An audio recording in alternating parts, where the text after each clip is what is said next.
Louvado seja nosso Senhor Jesus Cristo. Podemos sentar. Caríssimos fiéis,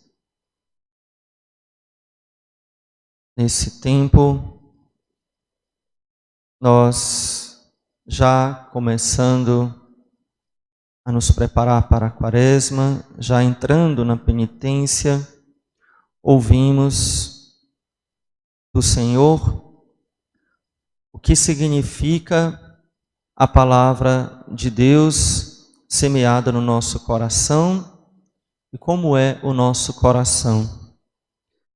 Mas antes nós ouvimos São Paulo dando o seu testemunho de grande semeador. O semeador é Jesus, obviamente, mas ele se utiliza de instrumentos humanos, que são os pregadores da palavra de Deus, em primeiro lugar, os bispos e os sacerdotes. Mas também, como nos ensina a Santa Igreja, cada um de nós, mesmo os leigos, as pessoas casadas, até mesmo as crianças, são semeadores da palavra de Deus. Por isso nós temos a cruzadinha eucarística.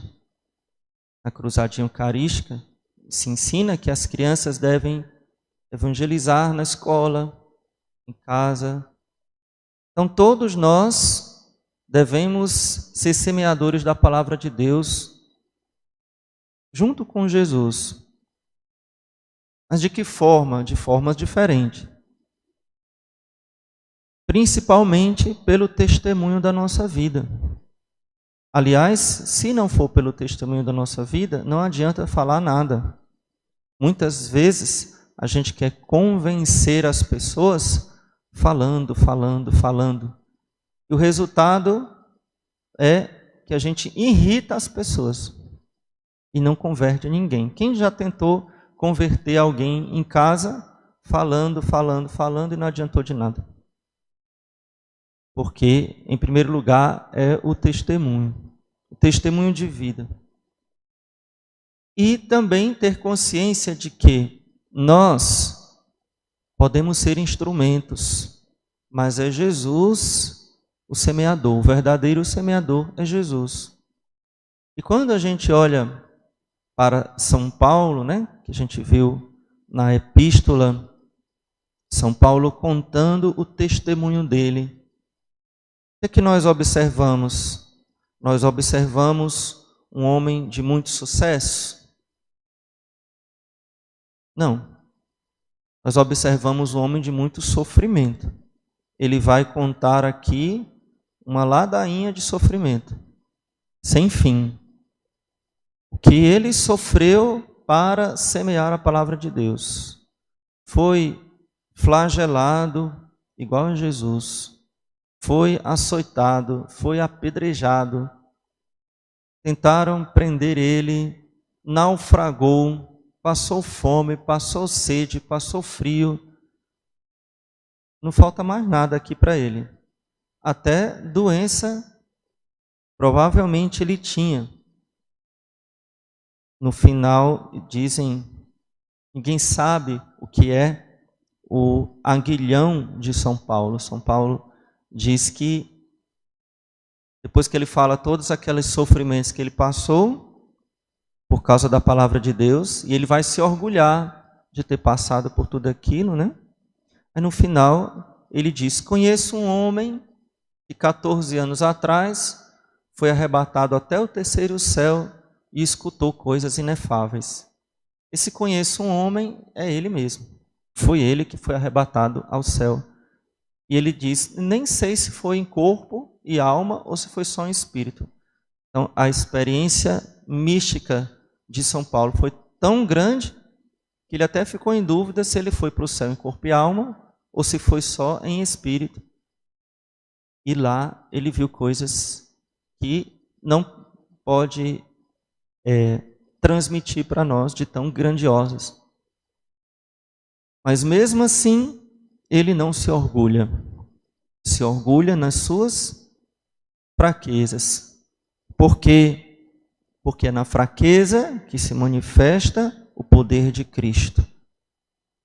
E termina São Paulo: para que a grandeza das revelações não me envaidecesse, porque ele podia se envaidecer de ter visto o que ele viu, e que não se conhece nenhum santo que tenha sido arrebatado ao céu ainda em vida e voltado, né? Então, para que eu não me envaidecesse, foi-me dado um aguilhão na minha carne, que é como um enviado de Satanás, que me esbofeteia. Esse aguilhão na carne de São Paulo, ninguém sabe o que é. Ele nunca revelou isso. Alguns dizem que era uma doença, alguns dizem que ele estava ficando cego. Naquela época não existia tratamento de vista, né? Porque tem uma carta, São Paulo sempre dita as cartas, ele nunca escreve. Então as pessoas, os exegetas, né, começaram a achar que ele não tinha uma visão boa para escrever, porque em uma das cartas ele termina e diz: para você ter certeza que sou eu vou assinar com uma letra bem grande. Paulo, aí ele escreve com uma letra bem grande. Outros dizem que era mais provável, não era uma doença, mas uma tentação que ele sofria constantemente. É um anjo de Satanás para me esbofetear, para ele lembrar que ele é fraco. Então, provavelmente seja isso, né? Uma tentação que ele sofria do inimigo constante, que estava sempre ao lado dele, lembrando que ele era fraco. Então, ele pediu a Deus que tirasse esse demônio de perto dele, que tirasse esse espinho na carne, esse aguilhão, como ele fala. Mas Deus respondeu para ele: basta-te a minha graça, porque é na fraqueza que o meu poder triunfa. Então essa frase é muito importante para nós. Quando nós nos sentirmos fracos, tentados, sem força talvez para converter a nossa família, o que é uma grande dor para muitas pessoas, talvez até para a maioria, porque é muito raro, e deve agradecer muito a Deus quem tem isso, é muito raro que haja uma família onde todo mundo é católico. Dentro de casa, todo mundo frequenta a igreja, todo mundo reza, todo mundo confessa, todo mundo comunga. Às vezes sempre tem um filho, ou é um marido, ou é uma esposa. Às vezes não é dentro de casa, mas são os pais, enfim. E isso causa, às vezes, um grande sofrimento. Quantas vezes nós tentamos semear a palavra de Deus por anos e anos e anos, e parece que aquilo só gera perseguição, reclamação, xingamento, apelido, né? Lá vai o beato, lá vai a beata, vai rezar de novo. Só está escutando piadinha. Olha o que São Paulo sofreu, né? E no final, Deus ainda disse para ele: basta-te a minha graça, porque é na fraqueza que o meu poder triunfa. Então nós nos conformarmos em confiar inteiramente em Jesus. Ele é quem realiza tudo. Ele é quem realiza tudo, em primeiro lugar, no nosso coração. E também no coração do próximo. Se eu não consigo mudar nem o meu, como é que eu vou mudar o do outro, né? Então sempre eu gosto de falar essa frase, que é importante a gente lembrar. Jesus não nos mandou converter ninguém. Ele não disse para os apóstolos, nem disse para a igreja: ide pelo mundo e convertei todas as nações. Não está assim na Bíblia. Não disse isso. Ele não falou isso para os apóstolos. Ide pelo mundo e convertei todas as nações. Não. Ide pelo mundo e anunciai o evangelho. É diferente. Que quem é que converte? É Deus. Ele diz, ide pelo mundo e anunciar o evangelho. Quem crê será salvo. Quem não crê será condenado. Simples assim, né? E é importante lembrar isso, porque hoje em dia, não sei se os senhores e a senhora já ouviram, né? Existe uma falsa doutrina pregada até por alguns que diz assim, todas as religiões são boas. Não precisa fazer tanta coisa não, né? Cada um segue a sua consciência, faça o que quer. Faça o que quer e vá para o inferno. Porque eu acredito em Jesus. Jesus disse que quem crê será salvo. E quem não crê será condenado. Ele nem precisava falar isso, mas ele falou, né? Porque é óbvio. Mas só para grifar, né? Quem não crer será condenado. Então como é que todas as religiões são boas? Só tem uma boa. É a nossa. E Jesus só deixou essa. Achei ruim quem achar. E não adianta achar ruim, porque no final do julgamento vai para o inferno do mesmo jeito. Não adianta eu falar coisas bonitinhas, né? E mentir só para agradar as pessoas. São Paulo nunca fez isso. Levou pedrada, chicotada, né? Passou fome, passou sede, mas falou a verdade. Então essa é a verdade. O semeador, ele vai semear a palavra. E essa é a missão da igreja e a missão de cada um de nós dando testemunho. Mas a palavra nem sempre vai produzir frutos. Alguns não vão nem ouvir. Estão nem aí.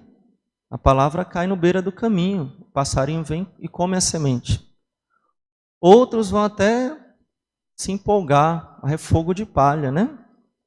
A palavra cai no coração de pedra, pedregulho, cascalho, né? Não tem profundidade, não tem amor, não frutifica. Outros, e aqui é o mais perigoso, que eu acho que acredito que já fica mais para nossa reflexão, nós que estamos aqui na igreja, é a palavra semeada entre os espinhos. Por quê? Porque eu posso frequentar a igreja e achar que está tudo bem, mas o que é que significa a palavra semeada entre os espinhos? São aqueles que ouvem a palavra, começam a vida cristã, mas são atraídos pelos prazeres do mundo. Os prazeres do mundo conquistam a pessoa a ponto de sufocar a palavra. Ela começa a trocar a oração pela televisão, a missa pela diversão. Ah, não, depois eu vou. Ah, não, amanhã eu rezo. Ah, não preciso me confessar tanto assim, não. Basta me confessar para fazer a Páscoa. E aí, a pessoa pensa que está seguindo a Deus e, na verdade, está sendo sufocado pelos espinhos.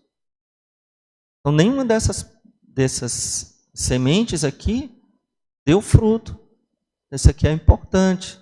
Então, nós estamos vivendo esse tempo já da 70ª, né? Hoje é o domingo da 60ª, já nos preparando para a quaresma, e é bom a gente refletir qual é o terreno do meu coração. Eu estou dando atenção à palavra de Deus, ou eu estou dando mais atenção às coisas do mundo? Estou trocando Deus pelos meus prazeres, pelas coisas que eu gosto?